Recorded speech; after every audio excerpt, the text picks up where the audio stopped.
আসসালামু আলাইকুম বন্ধুরা, আজকে আমি চলে আসলাম ছাদ বাগানের আরেকটি নতুন ভিডিও নিয়ে। এই যে দেখছেন এখানে কয়েকটি আম ধরেছে। এই আম গাছটা কিন্তু আমার আপু নিজের হাতে লাগিয়েছে।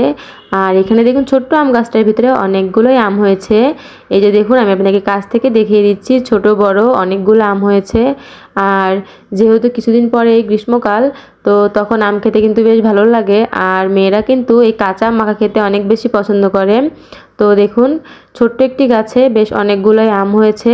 আর এই আমগুলো কিন্তু খেতে ভীষণ ভালো লাগে। আমার তো দেখে এখনই মনে হচ্ছে আমগুলো খেয়ে ফেলি, কিন্তু এখন তো রোজার মাস, খাওয়া যাবে না, তাই খেতে পারছি না। তো দেখুন আম গাছটা কিন্তু বেশি বড় না, খুব ছোট্ট একটি আম গাছ। আর এটার ভিতরে কিন্তু অনেক আম হয়েছে, মানে গাছটা অনুযায়ী প্রায় অনেকগুলো আম হয়েছে। তো আমার আপু কিন্তু বাসার ছাদে অনেক রকমের গাছই লাগিয়েছে, আর এই কয়েকটা আম গাছও লাগিয়েছে। এই পাশে দেখুন আপু কিন্তু আরেকটা আম গাছ লাগিয়েছে। এই আম গাছটার আম অবশ্য অন্য প্রজাতির। এখানে দেখুন এটা কিন্তু ওই আম গাছটা থেকে অনেক ছোট, কিন্তু এর আমগুলো অনেক লম্বা লম্বা। এই আমগুলো খেতে আমার বেশি ভালো লাগে। এগুলো যখন বড় হবে তখন কিন্তু পাকলে বেশি মিষ্টি লাগে। আর এখন কিন্তু এই আমগুলো প্রচুর পরিমাণে টক। দেখুন ছোট্ট একটি আম গাছ, কিন্তু এর ভিতরে কিন্তু অনেক বড় বড় আম। দেখুন আমগুলো কিন্তু প্রায় আমার হাতের সাইজের। এগুলো কিন্তু বড় হলে আরও অনেক লম্বা হবে এবং মোটা হবে। তো আম গাছটা কিন্তু আমার ভীষণ ভালো লাগছে। আমিও আপুর মতো আমার বাসার ছাদ বাগানে এই আম গাছটা লাগানোর চেষ্টা করব। তো দেখুন আম গাছের চারপাশটা আমি আপনাদেরকে ভালোভাবে দেখিয়ে দিচ্ছি।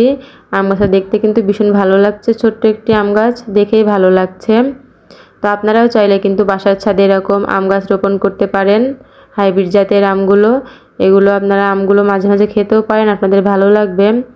আর এই পাশে আরও একটি আম গাছ আছে। এই আম গাছটাও কিন্তু এই একই রকমের বড় আম হয়েছে, তবে ওই আমের থেকে আমটা আরও একটু বড় হয়ে গেছে। ওই আম গাছটা, মানে আমি আপনাদেরকে আগে যে আম গাছটা দেখিয়েছি ওইটা আর এটা একই প্রজাতির আম গাছ, তবে এটার আমটা একটু বড় হয়ে গেছে, কারণ এটার মুকুলটা হয়তো আগে হয়েছিল। তো দেখুন কত সুন্দর আমগুলো ঝুলে আছে, খুব ভালো লাগছে দেখতে। মানে ছোট্ট গাছে আমের থোকাগুলো ঝুলে আছে, দেখে ভীষণ ভালো লাগছে। আর এই সাইডে কিন্তু আরেকটি গাছে 4-5টা আম একটি থোকায় ঝুলে আছে। এই আম গাছটা দেখে আরও বেশি ভালো লাগছে, আর থোকায় আমগুলো ঝুলে থাকতে দেখে আরও বেশি ভালো লাগছে। যখন এগুলো বড় হবে তখন দেখতে আরও বেশি ভালো লাগবে, আর যখন পেকে যাবে তখন খেতে কিন্তু আরও বেশি মিষ্টি লাগবে। তো আমি আশায় আছি কবে আমগুলো পাকবে, বড় হবে, আর আমি তখন খাবো।